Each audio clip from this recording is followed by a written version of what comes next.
اینو میدونین که خداوند ما میخواد که تک تک ما فرزندانش در عشق و محبت داشتن به خودش و دیگران قدم هامون رو برداریم و زندگی کنیم.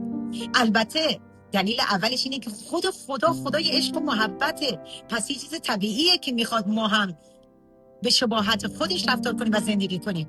اما توجه داشته باشین در کتاب اول قرنتیان فصل 13 آیات 1 و 2 رو براتون قرائت میکنم که میفرماید اگر به زبانهای آدمیان و فرشتگان سخن گویم ولی محبت نداشته باشم، زنگی پرصدا و سنجی پرهیاهو بیش نیستم. اگر قدرت نبوت داشته باشم و بتوانم جمله اسرار و معارف را درک کنم و اگر چنان ایمانی داشته باشم که بتوانم کوهها رو جابجا کنم اما محبت نداشته باشم، هیچم.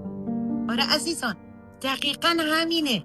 توجه کنین کلام خدا میگه تمامی شریعت در 2 حکم خلاصه شد. خداوند خدای خود رو با تمامی عقل، با تمامی جان، با تمامی فکر و با تمامی اراده دوست داشته باش و محبت کن و همسایت رو همچون خویشتن دوست داشته باش.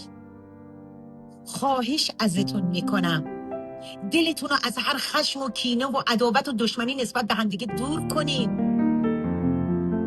اینجوری نیست که فقط ما این اصول رو رعایت بکنیم ولی همچنان تو قلبمون نبخشیدنی باشه، محبت نسبت به همدیگه نداشته باشیم. و نکته دومش اینو بدونی که نه تنها باعث خوشنودی خدا نخواهد بود، بلکه اصلا وقتی ما دعا میکنیم اگر توی دلمون یه همچین خشمی باشه، نبخشیدنی باشه، این دعا اصلا با آسمون برده نمیشه. لطفاً پس اگه پیام امروز باعث برکتت شد، خواهش میکنم بفرست برای بقیه دوستانتم تا اونا هم بدونن که این خوشنود کردن خداوند فقط با انجام این اصول شریعتی نیست.